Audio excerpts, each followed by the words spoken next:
உலகெங்கும் உள்ள அனைத்து ஜோதிட சொந்தங்களுக்கும் ஸ்ரீ லக்ஷ்மி நரசிம்மர் ஜோதிட நிலையத்தின் சார்பாக நமஸ்காரத்தை தெரிவித்துக் கொண்டு இந்த வீடியோவை காண வந்திருக்கும் உங்கள் அனைவருக்கும் நன்றியை தெரிவித்துக் கொண்டு இந்த வீடியோவை தங்களிடம் கொண்டு சேர்த்திருக்கின்ற பிரபஞ்சத்திற்கும் நன்றியை தெரிவித்துக் கொண்டு மீண்டும் உங்கள் அனைவரையும் மட்டும் ஒரு ஜாதக ஆய்வு பகுதியில் சந்திப்பது மிக்க மகிழ்ச்சி.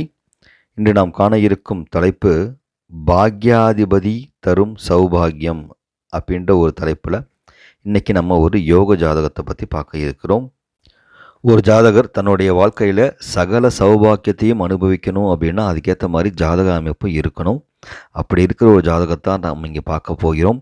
அதற்குண்டான பாடல்களையும் மூலநூல் சொல்கின்ற பாடலையும் நம்ம இங்கே பார்க்க இருக்கிறோம். இப்போ பார்க்க போகிறது ஒரு ஆணுடைய ஜாதகம். 10/2/1954 பிறந்த ஒரு ஜாதகர். மாலை 7:24 மதுரையில் பிறந்தவர் இந்த ஜாதகர். இந்த ஜாதகருக்கு இப்போ 72வது வயசை நெருங்கிட்டு இருக்கிறாரு. இவர் நல்ல விதமாக நல்ல ஒரு கரெக்டான ஒரு திருமணம் நடந்து நல்ல குழந்தை பேரோட செல்வ செழிப்போட மக்கள் மத்தியில் நல்ல ஒரு மதிப்பு மரியாதையோடு வாழ்ந்து கொண்டு இருக்கிறார். அதற்கு என்ன ஜாதக அமைப்பு அப்படின்றத பார்க்கலாம். 10/2/1954 7:24 மாலை மதுரையில் பிறந்தவர். சிம்ம லக்னம். 3ஆம் இடத்தில் சனி பகவான் உச்சம், 4ஆம் இடத்தில் செவ்வாய் ஆட்சி, 5ஆம் இடத்தில் ராகு, 6ஆம் இடத்தில் சூரியன், 7ஆம் இடத்தில் புதனும் சுக்கிரனும், 10ஆம் இடத்தில் சந்திரன் குரு, 11ஆம் இடத்தில் கேது பகவான் இருக்க இந்த ஜாதகர் பிறந்திருக்கிறார். இவர் பிறக்கும் பொழுது சூரிய திசை 4 வருடம் 18 நாட்கள் இருக்க இந்த ஜாதகர் பிறந்திருக்கிறார். இப்போ நடப்பில் இவருக்கு சனி திசை நடந்துக்கிட்டு இருக்கு, குரு புத்தி நடந்து கொண்டு இருக்கிறது. இவர் அப்படி சகல சௌபாக்கியத்தோடு இருப்பதற்குண்டான அமைப்பு என்ன அப்படின்றத நம்மளுடைய மூல நூல்கள் சொல்லுகிறது.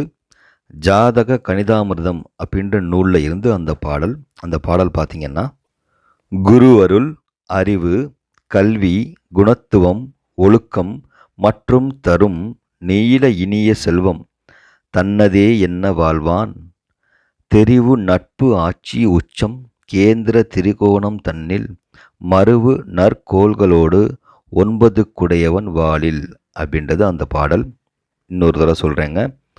குருவருள், அறிவு, கல்வி, குணத்துவம், ஒழுக்கம் மற்றும் தரும் நீல இனிய செல்வம் தன்னதே என்ன வாழ்வான், தெரிவு நட்பாட்சி உச்சம் கேந்திர திரிகோணம் தன்னில் மருவு நற்கோள்களோடு 9 குடையவன் வாளில் அப்படின்றது அந்த பாடல். இந்த பாடலுடைய சாராம்சம் என்னன்னு பார்த்தீங்கன்னா, 9ஆம் அதிபதி சுபர்களை கூடி கேந்திர கோணத்திலேயோ அல்லது தன நாபலத்திலேயோ நட்பாகவோ இல்லது அவரே ஆட்சியாகவோ உச்சம் பெற்று இருந்தால் அந்த ஜாதகருக்கு என்னென்ன இருக்குங்களா?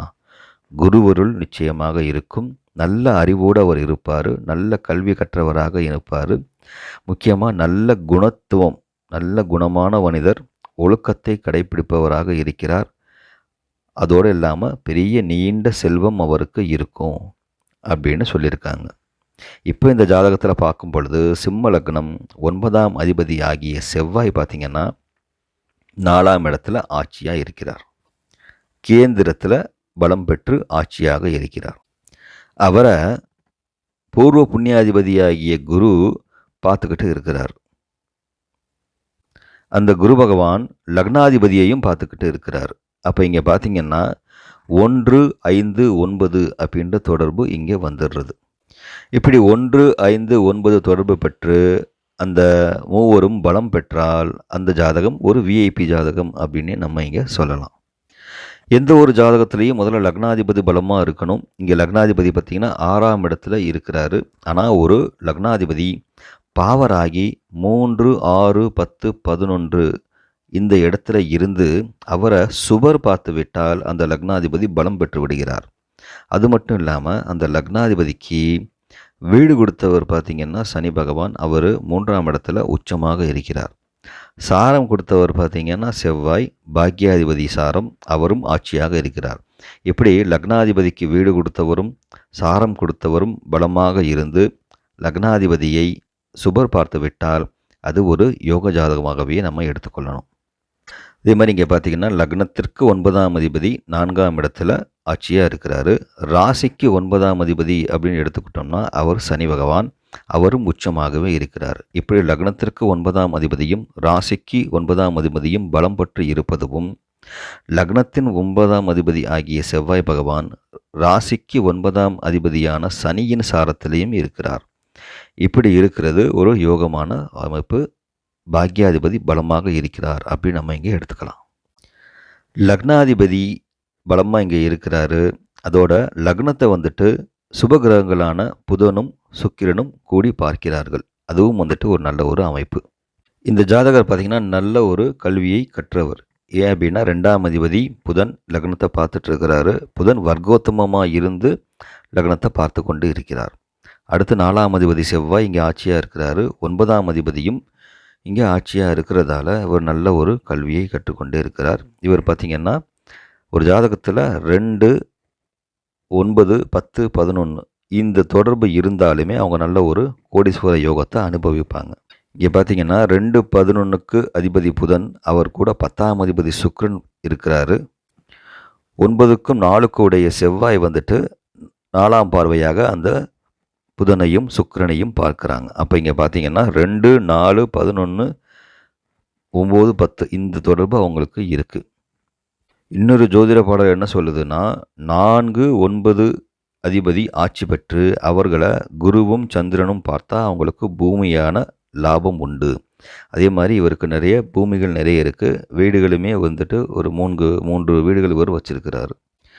அதே போல் ஒரு யோக ஜாதகம் அப்படின்னிங்கன்னா அதுக்கு 1க்கு மேற்பட்ட யோகங்கள் அந்த ஜாதகத்தில் இருக்கும். இங்கே பார்த்தீங்கன்னா சந்திரனும் செவ்வாயும் சமசப்தமமாக இருந்து இருவரும் கேந்திரத்தில் இருக்கிறாங்க. அது ஒரு சந்திரமங்கல யோகத்தை கொடுக்குது.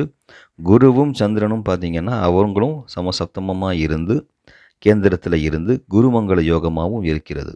அதே மாதிரி சந்திரனும் குருவும் கூடி தசம கேந்திரத்தில் பலம் பெற்று அங்கே வந்துட்டு கஜகேஸ்வரி யோகத்தையும் தந்து கொண்டிருக்கிறது. இன்னொரு முக்கியமான யோகம் பார்த்திங்கன்னா எப்போவுமே சூரியனுக்கு திருகோணத்தில் சந்திரன் இருக்கிறது ரொம்ப விசேஷம்.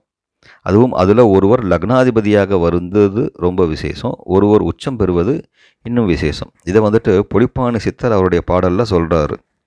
அந்த பாடல் பார்த்திங்கன்னா பாரப்பா இன்னும் ஒரு பகரக்கேளு பகலவனுக்கு கலைமதியும் கோணமேற சேரப்பா பலவிதத்தால் திரவியம் சேரும் செல்வனுக்கு வெட்டலுண்டு கிரகமுண்டு ஆரப்பா அமடு பயம் இல்லை இல்லை அர்த்தராத்திரிதனிலே சத்தம் கேட்பான் கூரப்பா குமரனுக்கு 78 கூற்றுவனார் வருங்குறியை குறிப்பால் சொல்லே அப்படின்றது அந்த பாடல். இது புலிப்பாணி சித்தர் சொன்ன பாடல். புலிப்பாணி 300ல் 102வது பாடலாக இந்த பாடல் வருகிறது. சூரியனுக்கு கேந்திரத்தில் சந்திரன் இருந்தால் பலவிதமான பணம் வந்து அவங்களுக்கு சேரும். வீடு, நல்ல மனைவி, ஆயுள் எல்லாமே நல்லபடியாக அவருக்கு இருக்கும். விழிப்புணர்வு நல்லபடியாக இருக்கும். இறை சக்தி அப்படின்றது இவங்களுக்கு இருக்கும் அப்படின்றது இந்த பாடல் தெளிவாக சொல்லுது. இதில் 78 வயதில் வரையவருக்கு நல்ல ஒரு ஆயுள் இருக்கும் அப்படின்றதையும் சொல்லப்பட்டிருக்கிறது.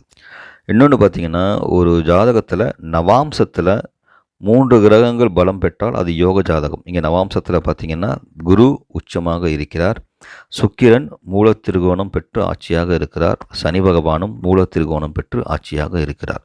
இப்படி நவாம்சத்தில் 1க்கும் மேற்பட்ட 3 கிரகங்கள் நல்லபடியாக இருந்துச்சு அப்படின்னாலே அது யோக ஜாதகம் என்று நம்ம அறுதியிட்டு கூறலாம்.